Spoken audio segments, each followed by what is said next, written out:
The Michigan Wolverines won the national championship in early of 2024, but 119 years earlier, they had quite a play that was all the talk in football land.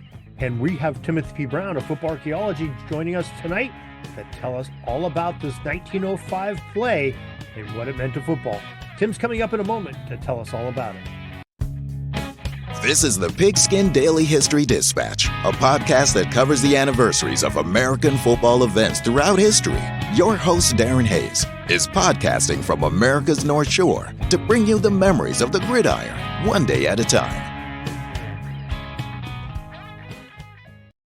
Hello, my football friends. This is Darren Hayes of pigskindispatch.com. Welcome once again to the Pig Pen, your portal of positive football history. And welcome to another Football Archaeology Day with Timothy Brown of that website. Tim, welcome back to the Pig Pen. Hey, thank you, Darren.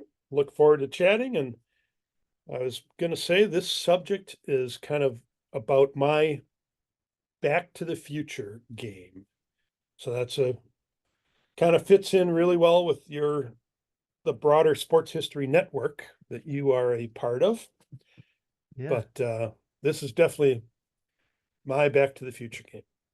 Well, that's a great way to look at it. I'm going to try to hold that line and as you talk here, because you have a title of your tidbit that you wrote recently is Michigan's goal line punt return of 1905, the era that I love of football. For some reason, I'm just enamored to that early years of the 20th century and the ball game that was played. So I can't wait to hear what you have to say about this. Yeah. So, if any listeners that aren't as aware that, Pigskin Dispatch is part of the Sports History Network, and Arnie runs that, and one of his kind of themes or the things that he uses consistently when he does his own podcast is he says, okay, hop in the DeLorean and let's go back in time, right? And so this was asked recently in another context, but it's like, if you could go back and watch one football game in history, what would that game be? And so I actually named two. I said, if it was NFL, I'd go to the Ice Bowl. But if it's college or just general football, I would go back to the Chicago-Michigan game of 1905. And it's just like, you just can't even imagine how big a game this was. So it is literally the last weekend of college football when the whole system is under attack because of the violence in the game and the number of deaths. And there's going to be a revolution before the 1906 season. But so this is still it's the last of the old guard. And you've got two teams entering the game. Michigan, who has been running roughshod over everybody, including Chicago for the most part. In the most recent years, Michigan was in the first Rose Bowl in 1902, and they got their point-a-minute offense under Fielding Yost. And leading into the game with Chicago, Michigan had outscored their opponents 495-0. 495-0. Reasonably dominant, right? Now, Chicago was nowhere near as impressive. They had only outscored their opponents 269-5. I mean, they'd given up a touchdown, right? I mean, so they couldn't have been that impressive. So anyway, so it's just one of these things where it's just like, these two just dominant teams. And I think that was probably the first time, maybe some of the earlier Michigan teams where people were like, this game, but for sure, this is the first game where it's like, this is a game that's better than any game that was played in the East all year long. Right. I mean, Michigan had some great teams and they were national champs, but this is the first game where the Midwest has the two best teams in the country.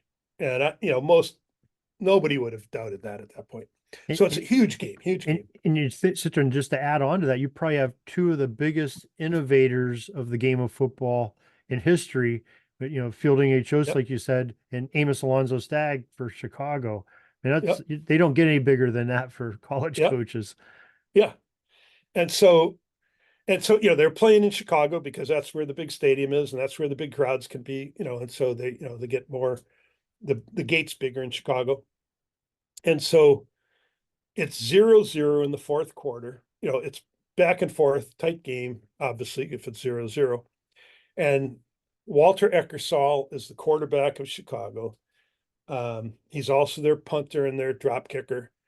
Um, so, midway through the fourth quarter, he's punting from the 55-yard line because they still had a 55-yard line there. Then he boots the ball and it lands somewhere close to the end, to the goal line. And Michigan had two players back. One of them was a guy named Denny Clark. He fields the ball on the 2-yard line and apparently, took a step back. And as he steps back, a guy named Mark Caitlin hits him. The hit carries him over the goal line into the end. Well, it wasn't goal end zone yet, but past the goal line for a safety. And so, at that time, football did not have forward progress. So if you got hit on the 1-yard line and carried into the behind the goal line, into touch, behind the goal line, then if you got down there, that was a safety. And so Chicago goes ahead 2-0. Then fundamentally nothing else happens the rest of the game. And Chicago wins 2-0. And they're the national champs as a result because of that play. First And 2 points scored against Michigan for the yeah, season too. exactly, on a safety. And so, one of the things that happens in 1906 is football rules initiate forward progress. So that play would not have counted as a safety in 1906, but it did in 1905. So it's just one of these, like great moments in college football. So, it just would be really fun. And unfortunately, this Denny Clark, I think he was kind of a troubled guy his whole life, even before any of this happened. But he just was so distraught. He may not have even gone back to Ann Arbor with the team. I'm not sure about that, but he transferred. He couldn't stand being there. He transfers to MIT, graduates. He's a smart guy, but he never ever really got over it. And he ends up committing suicide in like 1932. But it was just one of those things where, forgetting about the Denny Clark issue, just the atmosphere at that game just had to be crazy. It's just, just the best football that was being played in the country, and for it to end the way that it ended was something else, And that was a humongous rivalry back then because the Chicago Maroons were part of was it the Western Conference then, or was it called the Big Yeah. Ten? They Yeah. were I mean, part of yeah, that. it And was Ohio what, yeah, State really Western, wasn't anything to call home about it as a football program yet. And yeah. that was Well, Michigan's big rival. and the other thing about that, there was a guy, and I'm going to blank on his first name, but I think his last name is Elbels or Ebels. Anyways, on the way back, no, it actually was a year or two before that. On the way back from a game when Michigan beat Chicago, a guy who was a Michigan student is taking the train back, and he writes this song that is now, the Victors. So Michigan's fight song was written in response to a victory over Chicago. So that kind of gives you a little bit of a sense of, Chicago's stature and the nature of that rivalry. And even like, on Wisconsin, there's a line on Wisconsin that now says, "Take the ball clear down the field, boys. We're going to win this game." But it used to be, "Take the ball clear around Chicago. We're going to win this game," or, along those lines. So Chicago was a big deal for Wisconsin too. So they were they're a big deal back then. Yeah, most definitely. Well, that is a great story, and I'm glad you shared it with us today, and just brings back, get your blood boiling a little bit to watch some live football. And I can see why that would be one of your wishes with Arnie to go back and watch that game. So, did he ever show you his DeLorean when you were on with him? I don't think, so when he and we did one or two podcasts, and we just did it by telephone. So I wouldn't have seen a visual.